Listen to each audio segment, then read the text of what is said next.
Bom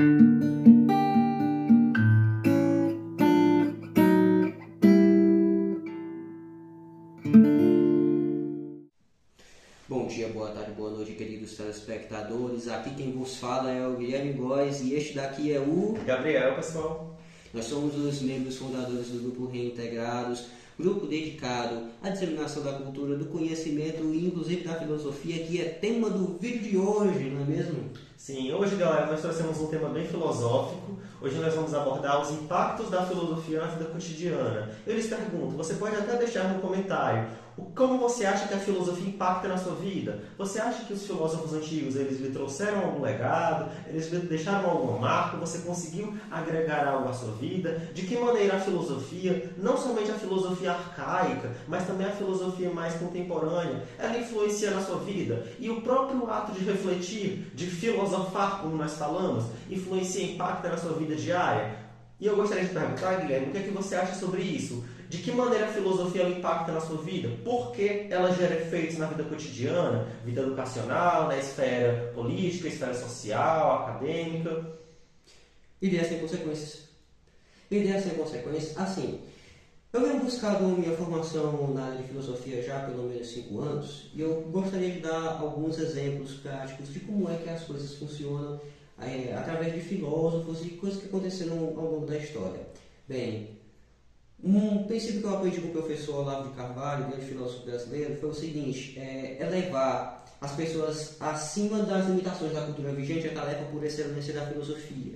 Se nós pensarmos, por exemplo, no Sócrates, que é considerado o pai da filosofia, olha, Sócrates viveu em uma sociedade de decadência.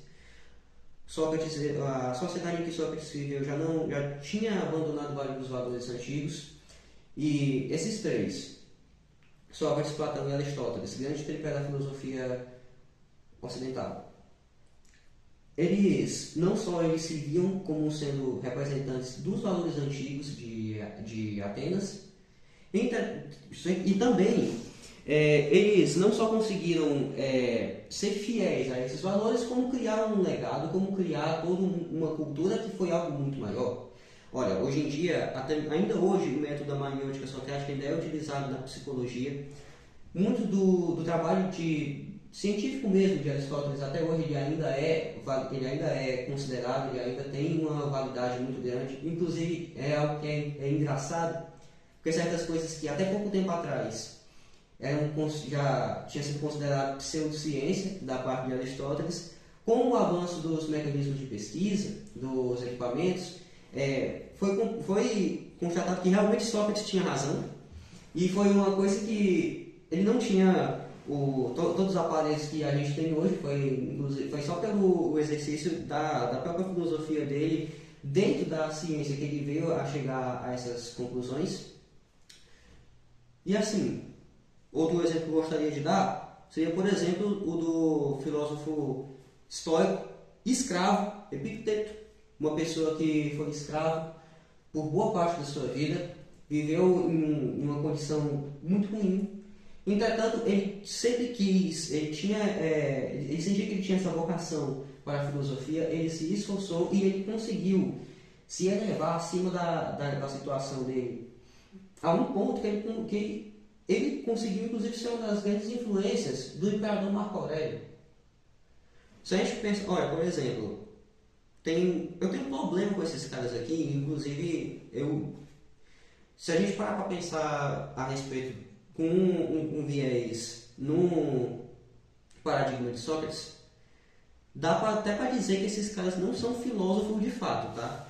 Mas fato é, se você juntar Engels, Karl Marx, Friedrich Nietzsche, Giovanni Gentili, entre outras figurinhas ali, tanto do período iluminista quanto do período já contemporâneo, é só questão de tempo para gerar uma primeira e uma segunda guerra mundial, uma guerra fria, uma revolução russa, essas coisas que aconteceram ao longo da história.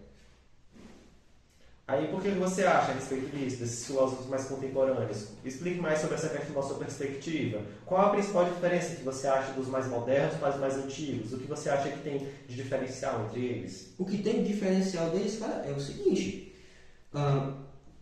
o exercício da filosofia, como já foi muito bem explanado pelo próprio Aristóteles, ele começa a partir do momento que você observa a realidade e você experimenta o sentimento de dúvida junto com o sentimento de admiração. Você olha para aquilo ali, você se maravilha com aquilo que existe. Você se maravilha com a realidade, você se apaixona por aquilo. Então, a busca da filosofia, do raciocínio filosófico, ele é o seguinte: olha, eu quero entender como é que isso aqui funciona. Eu gosto tanto disso aqui, cara, o meu amor por isso aqui é tão grande que eu quero entender como é que essa coisa funciona de fato. O que é que vem mudando assim, ao longo da história, como o Gabriel perguntou? Essa linha de raciocínio ela começa a se modificar desse amor pela realidade, que se a gente parar para pensar com o raciocínio de Tomás de Aquino, que foi um grande filósofo do período medieval, olha, o amor, ele não apenas, o amor ele é um desejo de que aquela coisa, o ser amado, ele continue, inclusive, sendo aquilo que ele é. Uhum.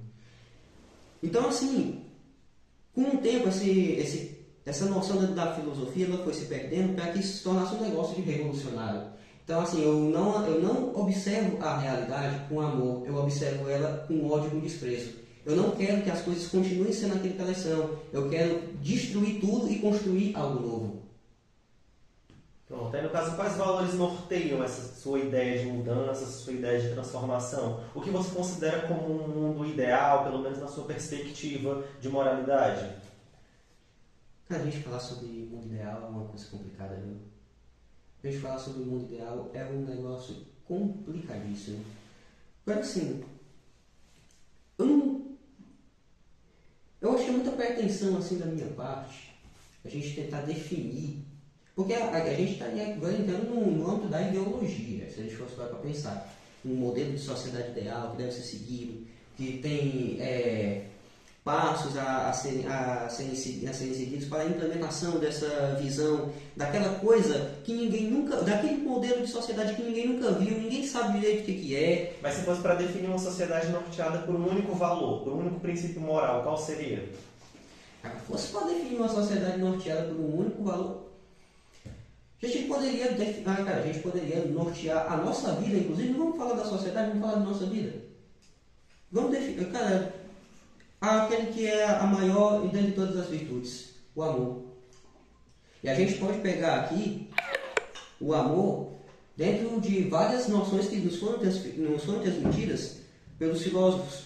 Sêneca nos dizia que o amor ele é a prática das virtudes. Se a gente parar para pensar a respeito de Tomás de Aquino, já falei aqui, né, inclusive, que o amor ele é um desejo de que aquela coisa amada ela continue sendo aquilo que ela é. Olavo de Carvalho, o amor ele é um fomento da existência do outro. Inclusive, esse é o princípio até bíblico. Jesus Cristo morreu por amor. Cara, a paixão de Cristo ela é uma coisa totalmente norteada pelo amor para com a humanidade. Deus amou o mundo de tal maneira que entregou o seu Filho unigênito para que todo aquele que nele crê não pereça, mas tenha a vida eterna. Note que o amor, diferentemente do que muitas vezes se pensa, através do senso comum, ele não é um sentimento, ele é muito mais uma atitude do que um sentimento. Como se fosse um modo de ser, né? Exatamente. Cara, eu não consigo imaginar... Olha, eu nunca fui mãe, eu nunca passei por essa experiência, tá? Mas eu não consigo imaginar que uma mãe se acorde de madrugada com um berreiro de um bebê, um bebê ali todo cagado, que tudo que ele quer é chupar ela, tirar ali os nutrientes dela, com uma felicidade, com uma alegria, um negócio excitante. Cara, aquilo ali é um saco. Entretanto, ela faz aquilo.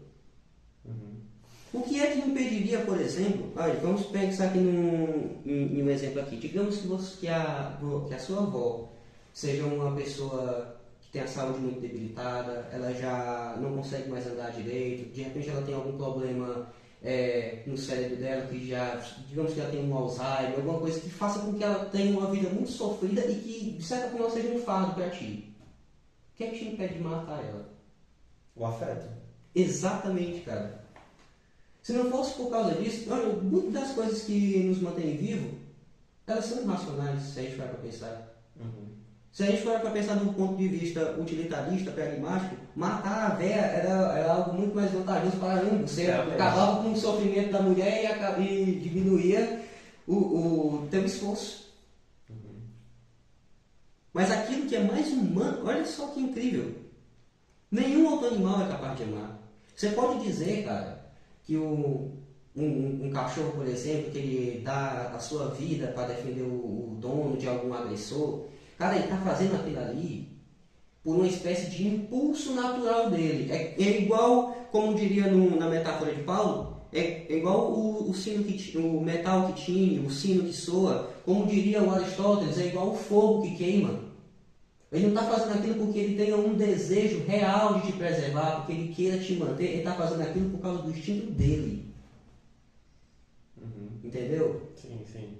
Aí, pessoal, achei bem interessante esse posicionamento do Guilherme. Aí eu acho que, por exemplo, a filosofia ela é muito importante, principalmente na modernidade, porque em um mundo tão globalizado, um mundo que tem tanta cobrança, é necessário que você faça uma reflexão para verificar o que de você é realmente o que você defende. Porque em muitas circunstâncias nós acabamos internalizando valores, princípios, crenças, ideias que não são de fato nossas, que são de outras pessoas, que essas nos impõem. Então é interessante que você sempre faça essa reflexão, esse policiamento moral para verificar se o que você defende como certo ou errado foi você que desenvolveu por um processo reflexível e também de aguçamento do senso crítico, para verificar se as suas ideias, se o seu caráter ele é bem estruturado, se ele é sólido ou se ele é líquido em uma modernidade tão instável como diria Zygmunt Bauman. E também o Guilherme tocou em um ponto que me chamou bastante a atenção, foi sobre o utilitarismo. Hoje em dia, tem muitas pessoas que analisam essa questão do utilitarismo, que foi uma corrente de pensamento desenvolvida pelo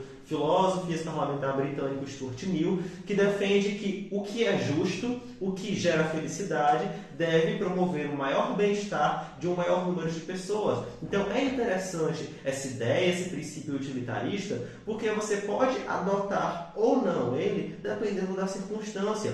Um exemplo, um problema muito comum que as pessoas aplicam no utilitarismo é uma ilustração de um trem que ele tem duas rotas possíveis. Na primeira rota, a rota original, tem 5 pessoas presas no trilho do trem, na verdade, e essas pessoas iriam morrer se você não fizesse nada, mas se você puxasse a alavanca e mudasse a rota do trem, o trem acabaria indo em uma rota que mataria somente uma pessoa. Você mudaria, entre aspas, o destino daquela população ali. Só que aí que vem o discurso utilitarista. Se nós utilizarmos o ideal de Stuart Mill, o utilitarismo, você deveria matar somente aquela pessoa. O trem deveria ceifar somente a vida daquela pessoa, porque deveria zelar pelo bem-estar da maioria. Entretanto, pensem comigo, se aquela pessoa que estivesse, se as outras 5 fossem estranhas, e aquela pessoa que estivesse no outro lado do trilho fosse seu pai, fosse sua mãe, fosse, sei lá, até mesmo seu cachorro, seu gato, será que você realmente seria utilitarista e mataria aquela vida em prol das outras 5 pessoas estranhas?